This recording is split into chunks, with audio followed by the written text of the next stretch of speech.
Hello, hello, hello. I am Dana Malone and I am your Oklahoma Cannabis Paralegal.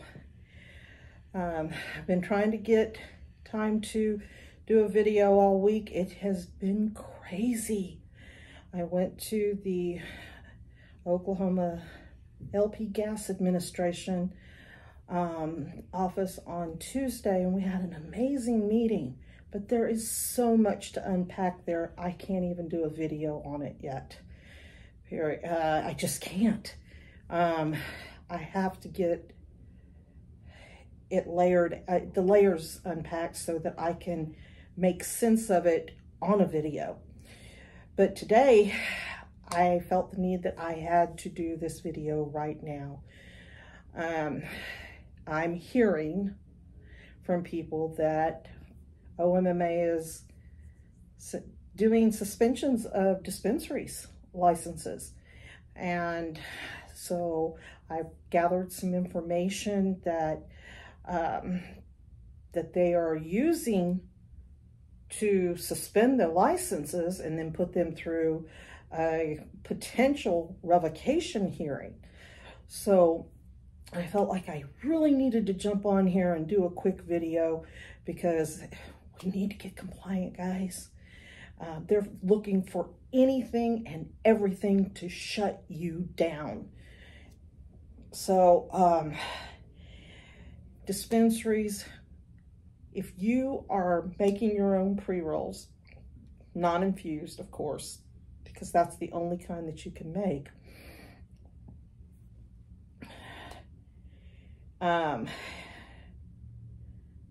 are you testing them before you sell them? If you are not testing them, pull them off your shelves. This is not legal advice. This is a suggestion from what I am seeing. Get them tested. Don't make them anymore until you get them tested. And so I can't stress this enough. I've seen this in the paperwork that these dispensaries that have been shut down have gotten, and this is what they're being told. You must test any pre-rolls you make in-house for microbials, mycotoxins, residual solvents, pesticides, THC, and cannabinoid potency, terpenoid type and concentration, heavy metals, foreign materials, and filth, and water activity, plus water moisture content. And this is in accordance to OAC 442:10-8-1A. Now, OAC 442:10-8-1S1B provides growers, processors, and dispensaries may create non-infused pre-rolls from flower, shake, or trim collected from a single harvest batch. If the non-infused flower, shake, or trim come from a single harvest that has passed full compliance testing, you must conduct additional testing on the pre-rolls for heavy metals, filth, and contaminants, and potency. Now, I apologize because this is such detailed information. I wrote it down. I don't normally like to do that. I like to just be spontaneous, but this is really very important information. I don't want to see anybody have their business shut down. OAC 442:10-8-1D3 prohibits dispensaries from the purchase, except from, it says ... purchase, accept, transfer of, sell, or otherwise transfer any medical marijuana or medical marijuana products that have not passed all tests in accordance with this subchapter. It's very, very important that you if you are rolling your own pre-rolls, growers, processors, and dispensaries, non-infused is what I'm talking about, you must test before you sell them to the next person or the next business or the patient. You must test them. I know, I understand what you're saying, because I know I can, before this even gets aired, I can hear you. But it's the rules. And unfortunately, we had no hand in creating these rules. Okay, another thing that they're dinging dispensaries for is labeling. Does your labels contain a warning that states women should not use marijuana or medical marijuana products during pregnancy because of the risk of birth defects? This specific warning is can be found OAC 442:10-7-1D, subsection 4. Again, we have to be extremely compliant. And if you say, well, I didn't know about this, they're not going to accept that as an answer, because it's our responsibility as owners, well, your responsibility as owners, to know what the rules are. So then we got OAC 442:10-7-1E outlines additional label requirements for sales to or from dispensaries as follows. The name and license number of the grower, dispensary, or processor who is selling or otherwise transferring the medical marijuana or medical marijuana products to the dispensary must be on the label or on the product. Name of the medical marijuana or medical marijuana product. So whatever the type is, it must be on there. The batch number of the medical marijuana and or medical marijuana product needs to be on there. Net quantity or weight of contents. This is really important. Ingredients list. Your ingredients list must include every ingredient. The Oklahoma uniform symbol in the manner and form prescribed by the authority. I hope you know that that's the red thing that for the THC.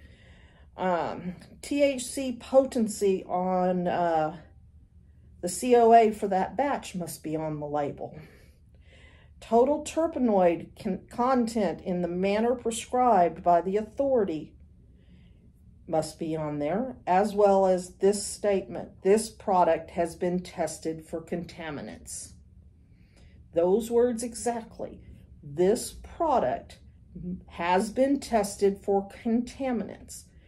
Along with, somewhere on the packaging, it's supposed to state, women should not use marijuana or medical marijuana products during pregnancy because of the risk of birth defects.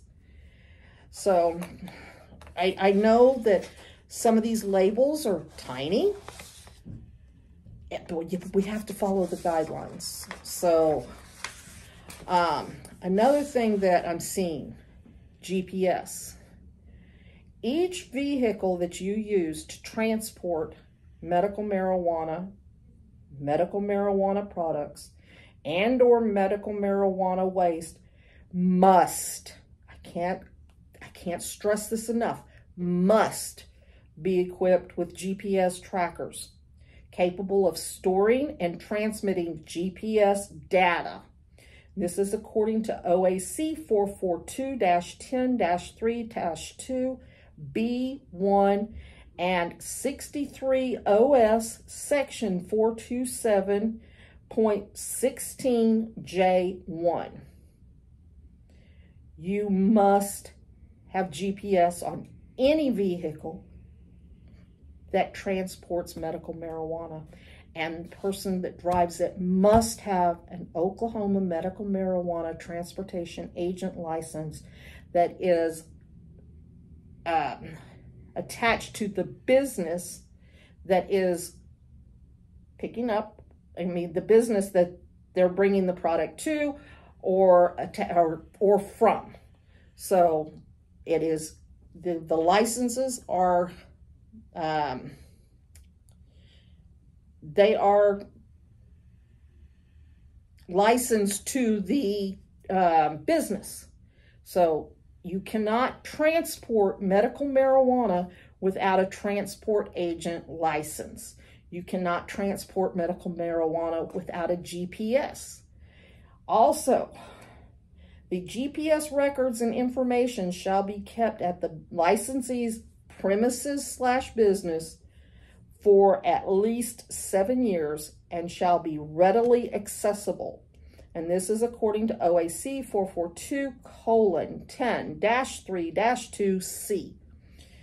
So, commercial licensees are required to create and maintain inventory manifests each time medical marijuana products, and or medical marijuana waste changes hands. This is according to OAC 442:10-36B1.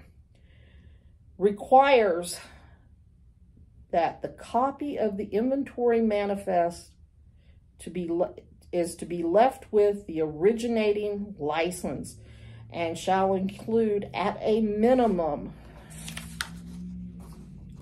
the license number, business name, address, and contact information of the originating licensee. The license number, B, the license number, business name, address, and contact information of the commercial transporter, grower, processor, dispensary, laboratory, research facility, or education facility transporting the medical marijuana if such licensee is not the originating licensee. A complete inventory of the medical marijuana and medical marijuana products to be transported, including the quantities by weight or unit of each type of medical marijuana and medical marijuana products, and the batch number or numbers. So if you're transporting more than one batch, all of those batches need to be accounted for. The date of transportation and the approximate time of departure. Printed names, signature, and transporter agent license numbers of personnel accompanying the transport. Now remember, the only persons that can ride along and accompany the transport, they all must be licensed to the same business that is doing the transporting. They must have a medical marijuana transportation agent license. You are not allowed to transport anyone that does not have one. You can't have your wife ride along. You can't have your husband ride along. Your children cannot ride along. Everyone must have a medical marijuana transportation agent license, and that license must be assigned to that business. Just stressing that. Notation of the commercial transporter, grower, processor, dispensary, laboratory, research facility, or education facility of authorizing the transport. And then G, the license number or numbers, business name or names, address or addresses, and contact information for all endpoint recipients. So basically what I'm saying is we got to do better. You know, we've got to know the regulations. We've got to know the rules. I'm going to do my best to get more information out there to you much quicker. But I do have a day job, and he does make me work. So, but him and I talk regularly about it. My office door is covered with sticky notes with ideas and topics for my next videos. So, but I am going to be doing another one Monday. It'll probably be in the afternoon because I have to go get a cardio test done. So first thing in the morning. So with that being said, I'm going to sign off. You can reach me by commenting where you see this video, or you can call us at Bridie and Associates, and our number is 918-900-0470. And again, I'm Dana Malone. I'm your Oklahoma Cannabis Paralegal. I hope this has been informative. Have a great weekend.